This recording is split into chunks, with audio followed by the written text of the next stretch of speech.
brought you over.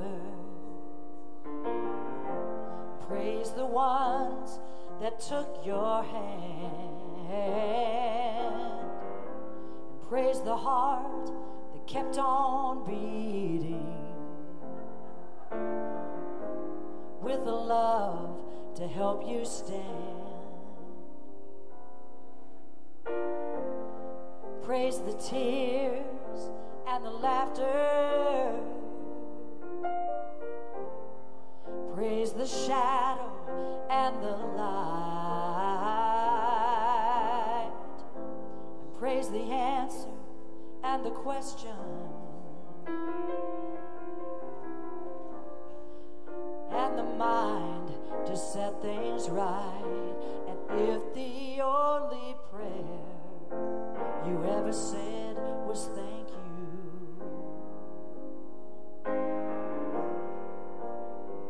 that would be enough.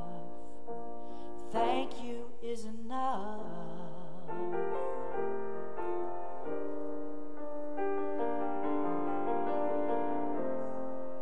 Praise the sky that's above you. And praise the ground beneath your feet. Praise the air that you are breathing, and the food you have to eat.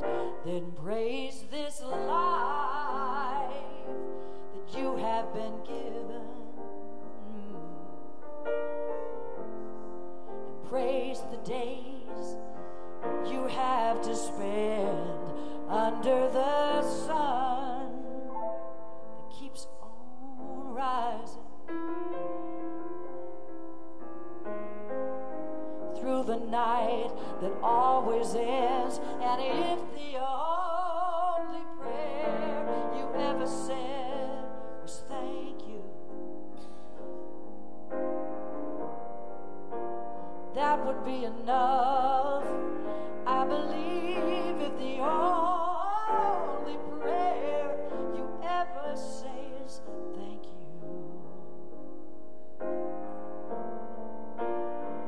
that will be enough.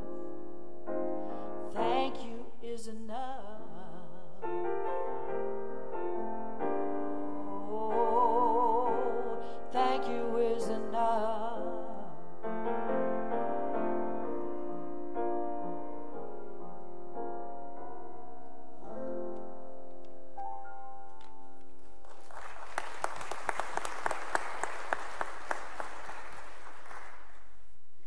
Good morning, everybody, and welcome to Unity Temple in the Plaza.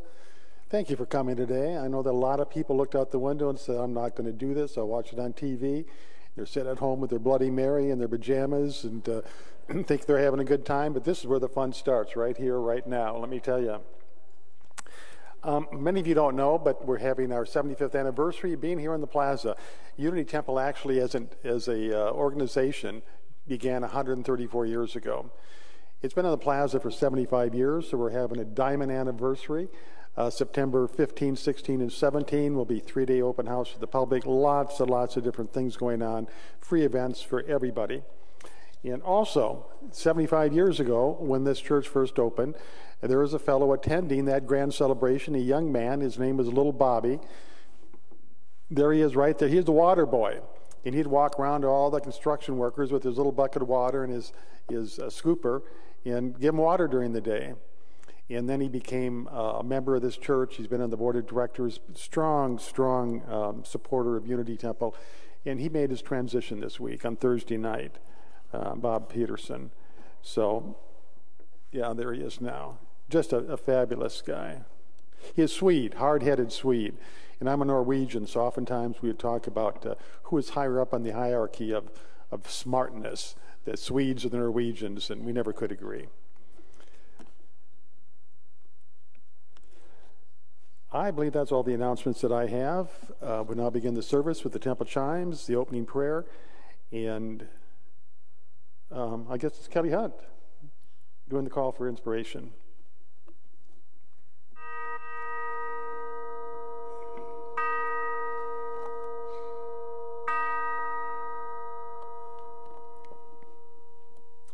The peace prayer is on the back side of your bulletin and also on the screen. Please say it with me if you choose.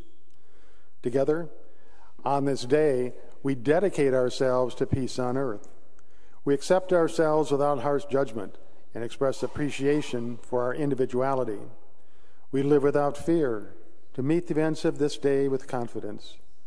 We accept others without prejudice to experience a sense of unity with all people. We honor our earthly environment and recognize a oneness with all creation. In harmony with ourselves, our lives, other people, and all of nature, we live this day with a peaceful mind, a peaceful heart, and a peaceful spirit. Thank you, God. Amen. So this morning we have a congregational song, and please feel free to join me. This is Weave Us Together. You can either stand or remain seated, whatever you want to do, but let's sing Weave Us Together.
If you're ready,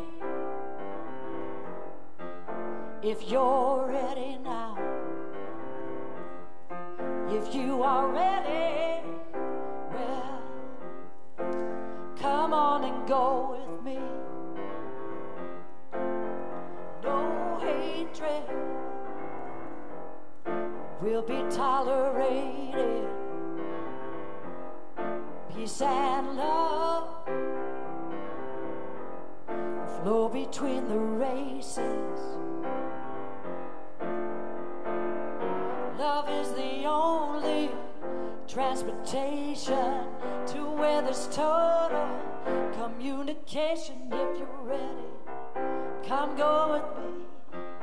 Again, we're ready now. Come go with me. If you are able, come go with me. Take me by the hand now. Come go with me. No disaster will ever enter there. Come go with me. And no wars, come go with me, will ever be declared there. Come go with me now. Love is the only transportation to where there's total communication. If you're ready, come go with me. Better get ready now. Come go with me. If you are able, come go with me. Take me by the hand now. Come go with me. Don't you know that love is the only transportation to where there's total communication. Come on, come go with me. Everybody, come go with me. Now if you are able, come go with me. Take me by the hand now. Come go with me.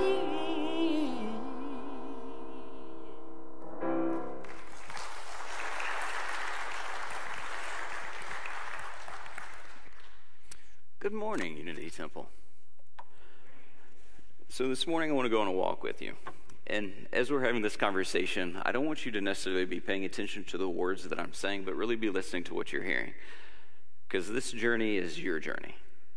And I am just someone who's walking beside you, so I'm grateful to be here with you. Now, the title of my talk today is going to be Path of the Soul. So there's two words in that I want to define. The first one's path, and the other one is the soul. And as I continue talking here at Unity with you, I really want to go back to the roots of how does Unity define certain things. In the Metaphysical Bible Dictionary, soul is defined as man's consciousness, that which he has apprehended or developed out of spirit. The revealing word, which was put together by Charles Fillmore, is the underlying idea back of any expression. So if you think about that, what is soul? You are soul. You are that living embodiment of a higher power, whatever you call that higher power, whether it be God, Allah, it comes by a lot of different names. That isn't as important as realizing that you are that emanation from that source energy. Now, what does the path look like for you? Because the path is going to be different for everybody. But fortunately, as we look throughout history, especially in different religions, we'll see a lot of people who have come alongside of us, maybe before us, and what they've done is held a flashlight to kind of illuminate the different steps on our path. Often we'll feel like maybe we're going it alone.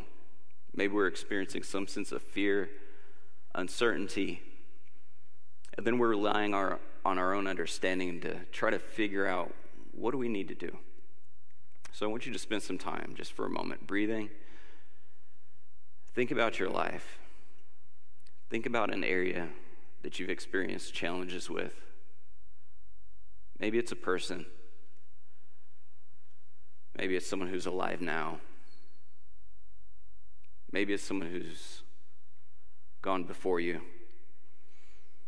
Maybe it's an experience right now. Maybe it's a job. Maybe someone that you're arguing with. Or maybe this week you went out and you experienced the highest sense of love that you've ever felt. Then I want you to give yourself permission. Permission to be where you are. Acceptance of your journey so far. Because as we begin on this journey, every day is a new step. And who you are is the sum result of every experience and every encounter that you've had up until this moment. As you're standing at the beginning of this path, the initiation of this path, one of the first things we need to do is prepare. We're on a journey. We're on this new path. How do I initiate this walk, this journey? One of the first things you want to do is take inventory. So as you're reflecting on your past, as you're pulling in memories right now, as you're thinking about everything that you've gone through, I want you to imagine that you've got a backpack on. And this backpack sometimes weighs people down. Because as you're trying to walk forward, you just feel I've got so much that I've already been through, I can't handle anymore. And rather than just ignoring the fact that there's a backpack on, I want you to embrace that. Embrace every experience. Maybe it was abuse, maybe it was fights, maybe it was alcoholism. Maybe you had the most loving family ever, which is also a blessing. But also, even if what you perceive as being the blessed life, maybe it's the person who, like, their parents were married their entire life, they both had 40-year careers, they're retired. That would be the ideal life. My parents weren't like that, so the reason that I'm going through what I'm going through is because I didn't have that. Maybe it's adoption. And you're like, if I hadn't been adopted, then I wouldn't be going through this. Or maybe one of your parents left early on in life.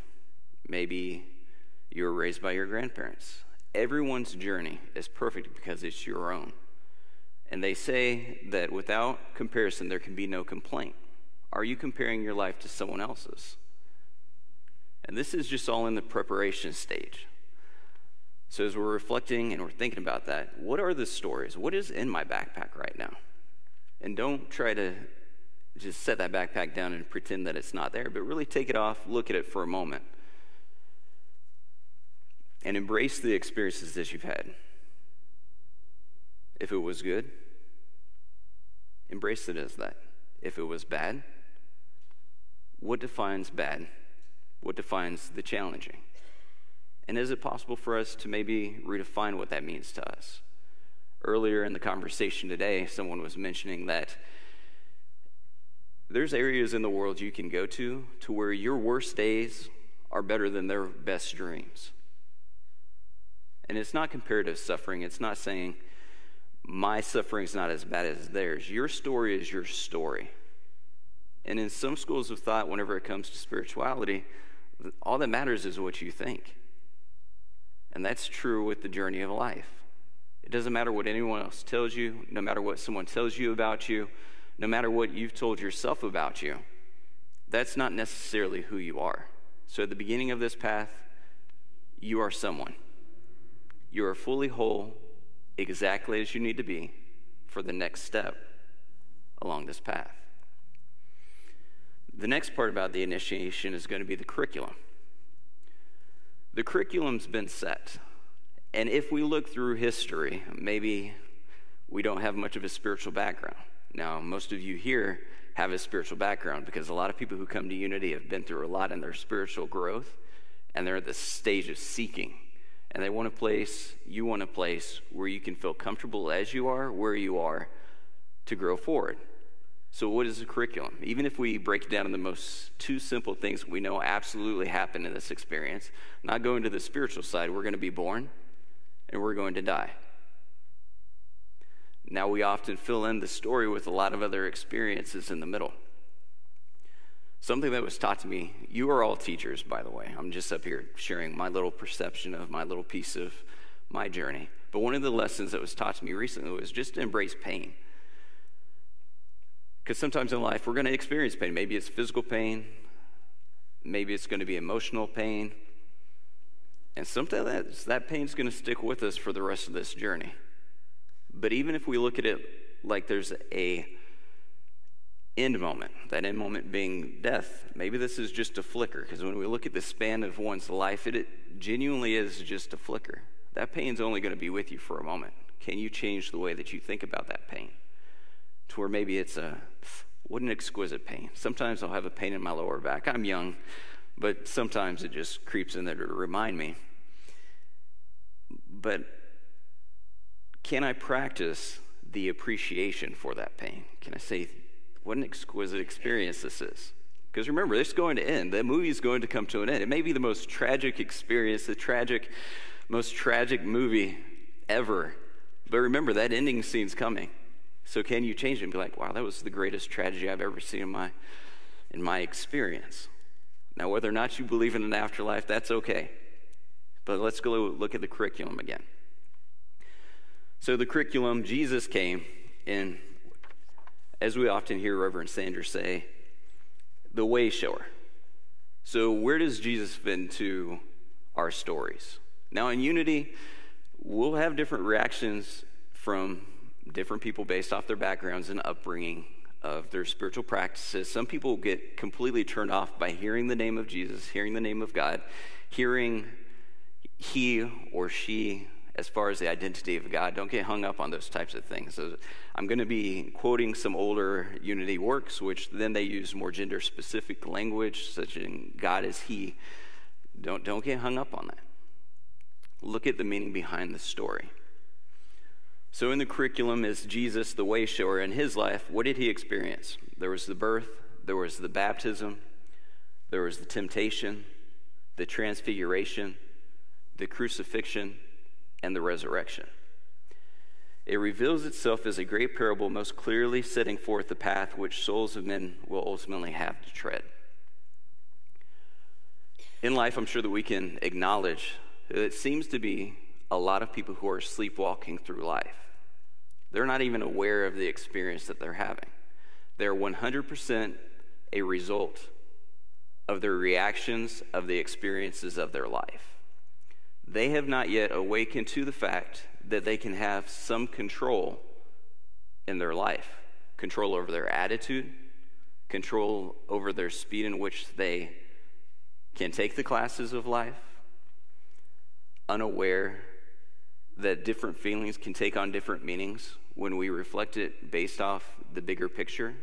So I want you to imagine for a moment that you're looking at a cloud inside of a frame.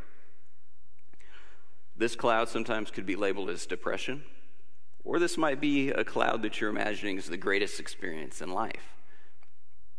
But there's a frame on the outside, and that frame is not necessarily something that you built. That was built off of your parents. It was built based off of the culture that you were brought up in, based off of the country, based off the state, because these things all play a part in creating this frame. Now that you're aware that there's a school, that there's this path, and that there's these way showers, each one of these would be giving you the tools to start deconstructing that frame so that you can see the experience on the backdrop of the bigger picture. When you can see that challenge on the backdrop of the bigger picture, now you can start to understand the meaning of it based off of everything else going on. So the curriculum, all of these different experiences you have to go through are set. Part of this free will is you can now choose how quickly you want to take these classes. Maybe you say, I'm not into all that spiritual stuff. There's nothing wrong with that. If you're like, I believe that at the end of this journey, we'll all just die. And that's some people's beliefs. Nothing wrong with that. I encourage you, believe whatever you want to believe. I believe, and often many of the spiritual teachers that I study, they believe that this is just part of a continuum. That once you're done in this experience, that you will go on to the next experience, ultimately moving closer and closer towards Christ's understanding or God. Now, when we see some of these spiritual teachers, like a Jesus, and we say, well, how does he fit into the whole scheme of things, the whole outworkings of life? Here's a gentleman who is just like any one of us. He was fortunate enough to take in some learning somewhere. We're not all sure on the background of where he got all his knowledge and understanding from something greater than himself. Maybe he came through different schools. Maybe it was through the Essenes. Some people believe that he was raised there. Nothing wrong with any of that. But along his path, he acquired knowledge. And after he had acquired that knowledge through his experience, what did he decide to do? Anywhere that he was at, he tried to cast a light on other people's paths, not telling them necessarily how to live their life, but how to perceive their life a little bit differently. And he always did it with parables, and he did it with stories and with questions. Now, reflecting on your life, has there ever been a time where you tried to tell someone how to live their life? Yeah, a few times. And is that how they need to live their life, or are you trying to create their experience based off of your own? Sometimes it's children. I look at my children sometimes, And I think, if they just read this book, kids, I know you're experiencing this challenge right now. Just read this book. It's in here. It'll give you the answers. I perceive it. I get frustrated. I'm like, these kids are hard-headed. Why are they not reading the book? It's right there, kids. You don't have to struggle with this. But that's a choice that they are where they need to be in that point in time. So me as a loving parent, all I want to do is let me do my best at illuminating their path the best that I can. My life is not promised forever. Your life is not promised forever. Get comfortable with that fact. That this experience right now, what comes after this, you can formulate your belief however you want to. Find what's best for you. But in this incarnation, it's very limited. So if you have the option to choose the speed in which you take your curriculum, what kind of things do we want to learn right now in this journey? And that's completely up to you. Now, the enrollment part, that's mandatory, though. You don't have the option. You're here. So what are you going to do about it? Do you want to take the classes a little bit sooner? Maybe you've got something conjured up in your body and your mentality right now known as anger, frustration. And you're clinging to that. You woke up this morning, you just thought about everything going wrong. You turn on the news, and maybe you're not into politics. I'm not into politics at all, except for where I'm involved. Like if I'm involved with something, I'll get upset about it. But you turn on the news, it's going to pull you out into the world, politics, things you really can't do anything about. If you're a politician, then you can do something about it. But don't be an armchair philosopher, because you're really giving away your power, dictating the way that you feel based off of what the news is telling you, the stock market's telling you. Fear-based society, that if your life is not looking this particular way, then maybe you're probably doing something wrong. Social media is vicious about that because it paints this image of this is what life looks like. But then beyond all the photos of everyone standing on the beach, there's this thing called life right now that people don't like to talk about very much. It's kind of the things that might upset you, the things that bring you joy. But you have to give yourself permission to be in those spaces and evaluate and say, well, how do I feel about this? I don't like the anger that I woke up with. Okay, awesome. So let's just focus on that. Let's that be lesson 1 today. Now, I can't go through the entire path of life today. There's just not enough time for that. So you guys will have to come back next month and see what the next part of the journey is. But as we're talking about the initiation, let's look at one part of this process. The control over your emotion, anger, and fear is one of the earliest degrees of initiation. So I'll say that to you again. The control over emotion, anger, and fear is one of the earliest degrees of initiation. A prayer that I have for all of you is that you become aware of the fact that you can control your attitude in any given circumstance. There was the famous psychotherapist, Viktor Frankl, who wrote the book Man's Search for Meaning, and he said one of the last, now don't judge me because some of you guys are probably really familiar with the book, but basically what he's saying is that you always have control over your attitude in any given circumstance. Now, he was in a concentration camp. Now, I know some of you are going through hard times. Maybe the bank account's low right now. Maybe you've gone through a divorce. Maybe you've gone through a breakup. Maybe we've experienced death. Don't do comparative suffering. But in that situation, choose the feeling you want to have. Now, is that easy? No. Some of us are raised around parents who express nothing but anger. Then once we get out of the house, we get into a relationship to where now we're behaving in a way that's very reflective of what we were raised around. And now we're 40 or 50 years old. I carry around a lot of hostility. There's not much I can do about it. Okay, so spend some time there for a moment, because as soon as you say, I would, but, that but begins the roadblock of you making any sort of change. If you say, I want to have a better attitude today than I had yesterday, because being negative wore my butt out. Awesome. Great. Start there. One of the first questions I ask someone when they come to me and they say, I'm really upset right now. And before I even say that, I want you guys to know, anytime you're going through something, we do have the prayer chaplains available, ready to talk to you. Now, I will meet you in prayer. Anytime you need me to listen to anything that you have going on, I definitely will, and I will be fully present for you just to listen. And often in my life, when people come up to me, I'm going to evaluate two spaces. When I'm saying this, I want you all to not be afraid to come talk to me if you've got something going on. That's the moral of the story. But when people are going through something, number one, I'm going to ask them, do they enjoy the feeling that they're having right now? Maybe it's anger. Maybe it's frustration. Maybe they got off work at 6 o'clock. It's 8 o'clock in the evening, and they're telling me about how bad their day was. I'm going to listen for a moment, be very present, express nothing but pure love. And then I might bring it to their attention that it is now 8 o'clock. They got off work at 6, and if it sucked all day, why are they carrying that into the rest of their day? And the reason that I do that is maybe no one's ever brought it to their attention, but they have complete control over every single moment of their life. But because this practice has gone on, that I've had 30 years of me getting really upset about the experiences of my day, it's easy for the entire evening to go by, and now you're still frustrated. Maybe it's I've been sad all of my life, and just you need a pattern interruption.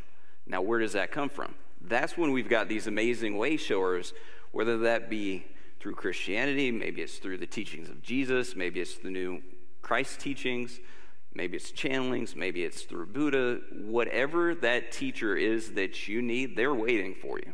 Going back to that old line that comes from the Bible, which is when the student's ready, what's the rest? The teacher will appear. So if it seems as though no teacher is appearing in your life, perhaps it is time to realize that you're at the initiation of the next stage of your growth, the next stage of your learning. And then the next part of that is seek and ye shall find, ask, and it will be given. But if we are not asking the questions, seeking the answers, how upset can we be about life and what we're getting out of it?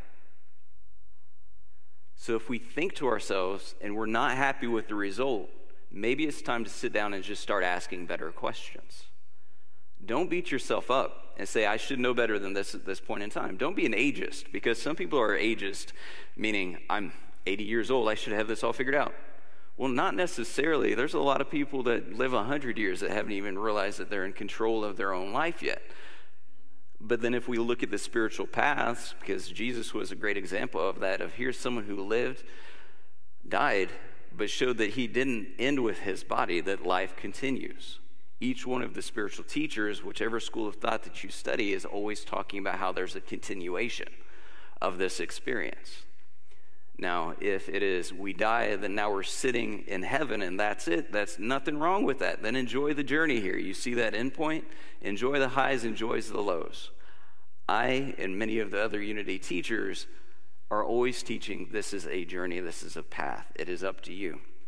So how else can we control our emotions? Spend some time with them. Don't ignore them. If you're angry, get angry. It's okay to be angry at life sometimes. I use more colorful language about being, really frustrated. It's okay. Don't ignore that stuff and don't judge yourself based off of it. What can you do about anything before this moment? Anyone, what can you do about anything before this moment? Whole lot of nothing. So when would now be a good time to start this next journey? Yeah. Now, exactly. So if you look at behavior, if you look at your experience, don't judge yourself. Set the backpack down, embrace it. Don't ignore that it's there. Wayne Dyer had this great example. He had this hat and he threw it away. He's like, don't do that. Embrace it and set it down. With your past, embrace it. Come to this new understanding. And I encourage you all to do that, because life in this moment, there's so much going on. So many things that we tune out because we're so busy living in the past. That's often labeled as depression. You'll hear a lot of therapists define what is depression. That is taking a previous experience and applying it to this now moment. What is anxiety? Anxiety would be taking a future experience and applying it to this now moment. So what is the cure for either depression or anxiety? Being fully present in this moment. How is this demonstrated by so many of the spiritual teachers? Comes from breath, comes from meditation, It could be you're outside looking at the rain. Feel the rain. You don't have to necessarily rush through it. Some of us do. But you can be there with it. Or you can stand inside, looking outside, just enjoying it. What a beautiful sight. That could be the most beautiful thing you see today, because life is very unpredictable. What's the next stage? Do we get tomorrow? I hope you do. But if you don't, did you spend time in today at all? That's a choice. But spend some time there. I'd encourage you. It's a new habit. It's a new day. And anything you do with repetition becomes a habit. So if all you do is you spend your time talking about the past, talking about the things that could perceivably be wrong, that could have been different, then you're missing out on this moment. I want to tell you a little bit about my story. So growing up, rural Missouri, there was one particular summer that comes to mind. And when I tell people this story, they're like, wasn't that traumatic? Not necessarily. It could be based off of perception, but I have such a high level of gratitude for every experience. And how does this practice begin? This is, if you take nothing else from this talk, I want you to reflect on your own story on this one point. So my teachers were there illuminating the path. The experience that I was having living in this trailer, I had a stepfather who was an animal hoarder. We were living in a trailer they paid $100 a month for. My mother calls me during the summer. She says, hey, son, we're moving into this new house. And I'm coming from Salina, Kansas, where my father had a decent place. And in my mind, I'm like, I hope this place, this is before I knew about the trailer and the experience, but I was like, I hope that this place is nice. I just want to be able to go into a bedroom, have a nice bed to sleep in. And so I leave from Salina, Kansas, and I go out and I stay at my aunt's house in rural Missouri while my mother comes and picks me up. She's like, hey, we're going out to the new place. So I'm like, I just hope this is a decent place. And we take this drive. It's 30 minutes out in the middle of the country, $100 a month. It's in the middle of a cow field. The house that's right across from this trailer is like an old dilapidated house from the early 1800s. So I walk in with some great anticipation for this experience, find out this house has no heating, no air conditioning, and where the wall meets the floor, you can see outside. We don't have any food for ourselves, let alone the animals, and they're raising chickens in their bedroom closet. Now, I'm grateful for this experience. During the time, no, not grateful at all. I'm frustrated. I'm like, why can't I just have a normal life? Why can I not have, food on the counter like most kids? Or why can I not, like I probably smell. My parents are raising chickens in their bedroom in this little trailer. And no sewage, no hot air, no air conditioning, nothing like this. It's summertime. So in air conditioning nowadays, I've practiced gratitude. I'm like, this is great, kids. Let me tell you about when I was a kid. So I'm there, and I'm developing a sense of anger because I'm just angry. I'm like, why is my life like this? Can't I just go to school? Aren't other kids living normal lives? The truth is there's always kids who are going through something. But that was my framework. I had nothing to come and shift that. Now, this woman, Dorothy, who was a student of Unity who lived out in Cortland, Kansas, Dorothy, I never got to meet her. She was in her 90s when I started writing letters to her. I didn't know she was alive or dead, but my mother told me about this therapist she had back in the 70s. And I decided I'm going to write to her. I don't know what really caused me to. I was looking for a teacher.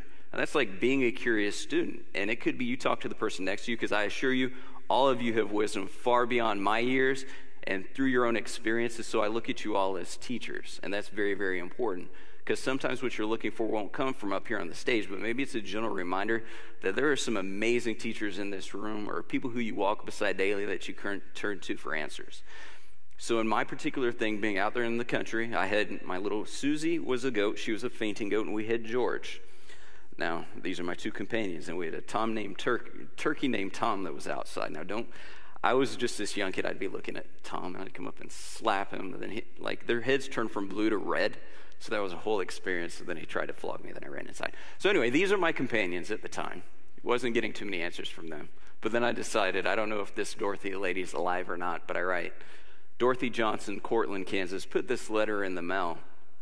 This is long before I knew about Unity, but I'd already been studying meditation, new thought things from a book that arrived in my awareness. A few months later, Dorothy sends me this box of books, and she said, I don't know if you're ready for any of this right now, but what I hope is that when you are ready, you will find the right teachers. That didn't hit me very hard at the time, but as life has progressed, I look back and I'm like, wow, she was wise beyond her years. Now, she had written in her letter that she was in health that wouldn't allow her to travel. I never got to meet this woman. The few things that she did for me, she had a couple conversations with me on the phone, which I wish I would have taken notes on as I was on the call, because this time is very, very short. And then probably within 2 years, she had passed away. I never got the opportunity to actually meet her in person. But she changed the course of my life. One of the most encouraging things she did was go out to Unity. And I didn't really understand why she said that, and I didn't do it as soon as I got the letter. It would still be another couple of years before I took the little venture to Unity Village, which then, of course, exploded me into understanding more about New Thought and metaphysics, and how these discoveries that I thought I had come to on my own were not my own discoveries, but there had been teachers for generations, hundreds of years ago, who had the same idea. And I'm sure that a lot of you are in the same situation, that as you're doing this exploratory conversation with yourself, you realize that, wow, I wish I would have read that book sooner. Ace is a good example of that with A Course in Miracles.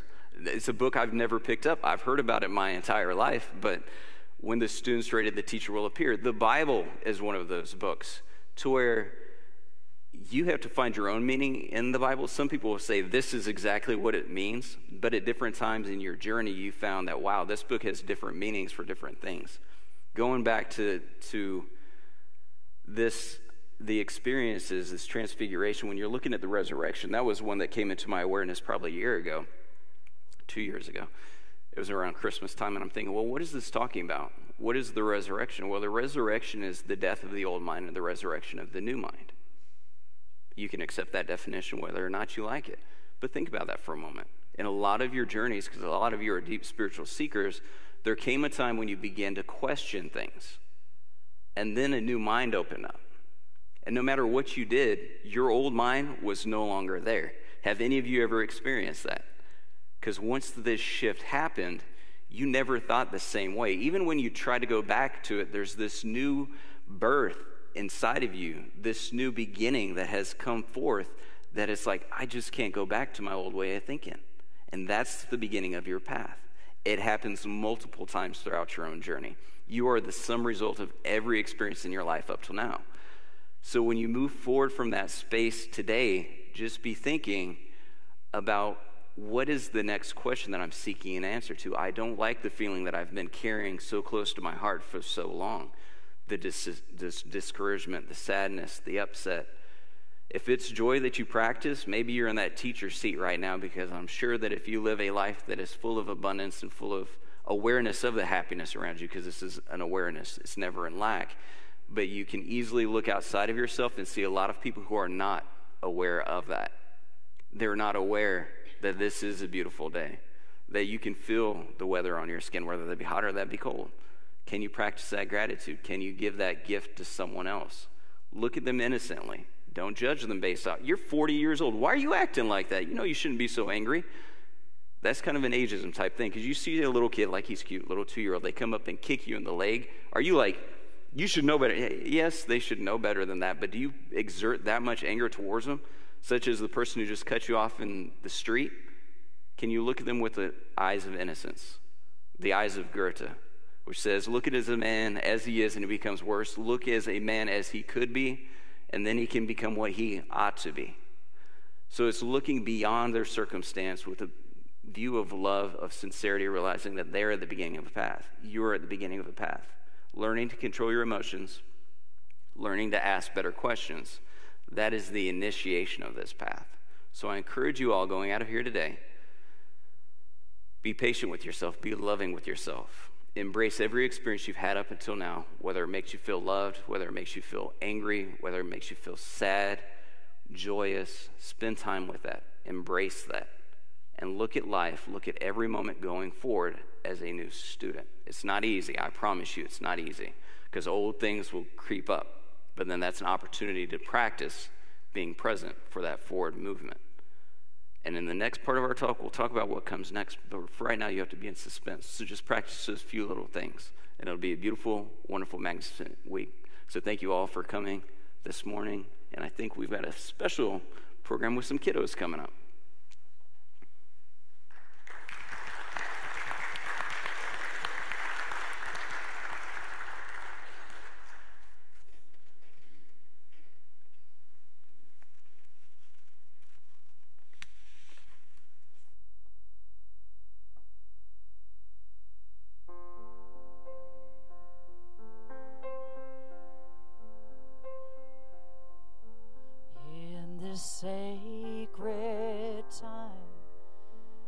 this sacred place.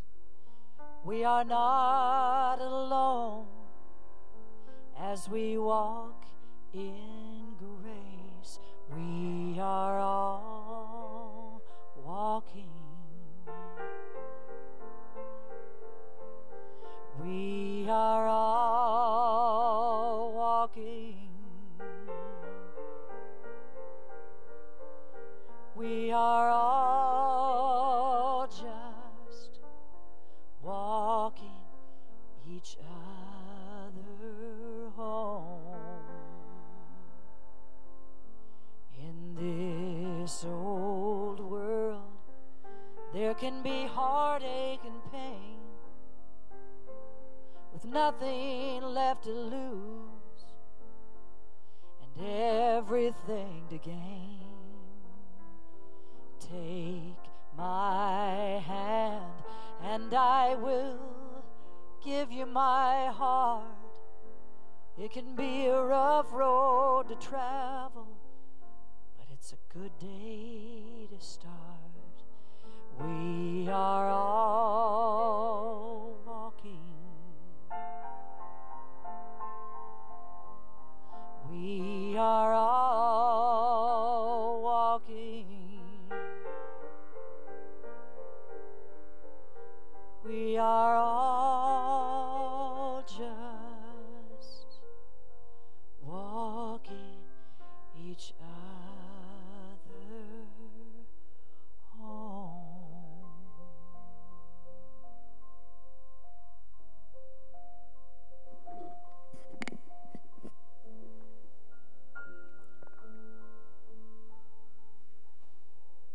As you move into meditation, allow yourself to get comfortable in your seat. Take a deep breath, hold it for a moment, slowly exhale.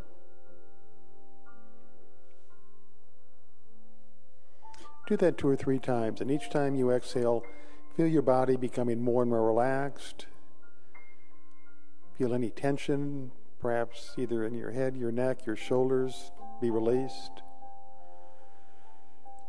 And just take a deep breath and let it all go. We move deeper and deeper into that special place within our heart. We realize there's nothing to regret. There's no guilt or shame to be had. What has happened has happened. We learn from it and we move on. At the same time, we look towards the future and we know there's no reason for anxiety, no reason for stress, no reason for fear. Wherever your path of life takes you, you've already been given everything you need to successfully manage whatever comes your way. Presently, in this moment, we focus on peace, a peaceful mind, a peaceful heart, and a peaceful spirit. And we move into the silence with that sense of peace. And the deeper we go, a smile trips to our face. We say thank you.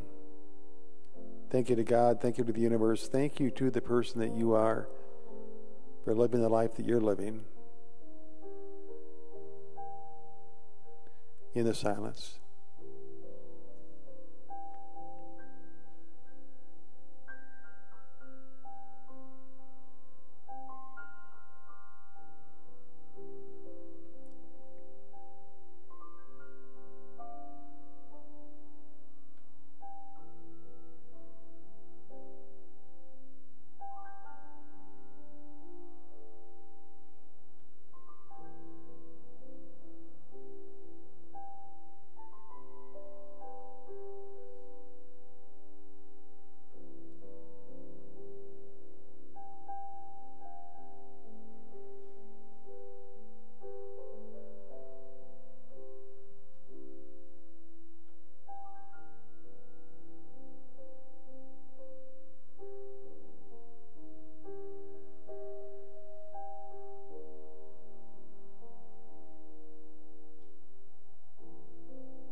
Can we slowly begin to come back to this time and this place?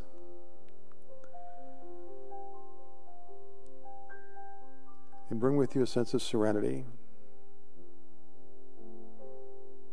a sense of joy, a sense of gratitude, and a sense of appreciation for all that is, beginning with you in your path of life. And so it is. We are all walking. We are all walking. We are all just walking each other home.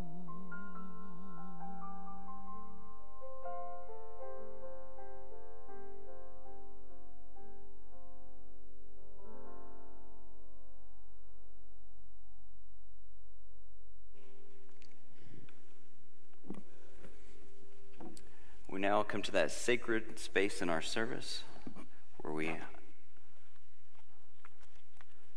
share abundance, practice prosperity. You give to receive. This is an active practice of mindfulness in everything that you do, whether that be an attitude or whether that be in gifts. So if you would join with me right now in this offering.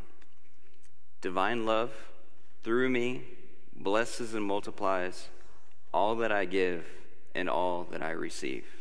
And so it is. We bless these gifts and the givers, and know that these gifts go forward to bless this temple and all of those whose lives we touch.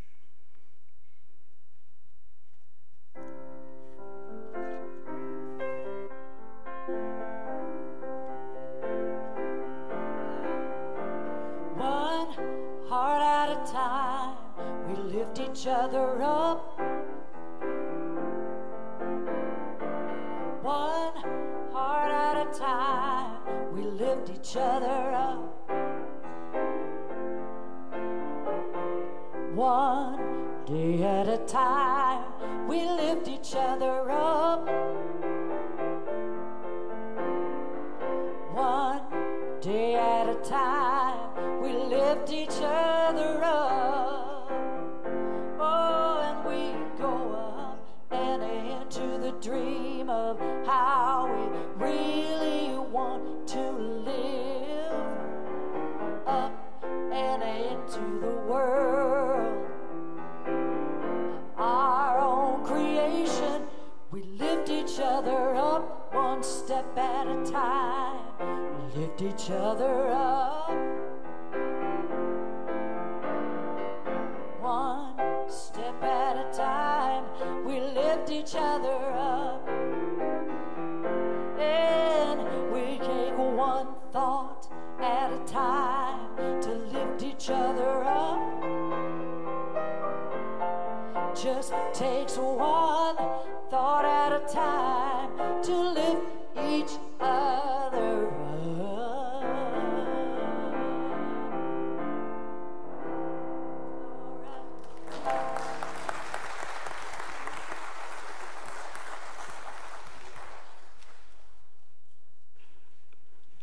I want to thank you all for joining us for this sacred Sunday, for this conversation today. If this was your first time, I want to welcome you. If you're a returning visitor or just a long-term member, I'm so grateful that you're here because this is part of a community. And remember that if you're going through anything, please take advantage of the prayer chaplains.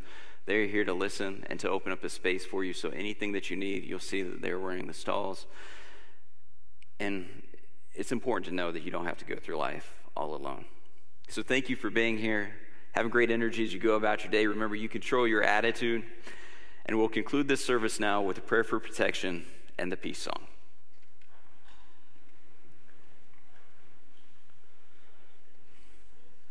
Say this with me. The light of God surrounds us.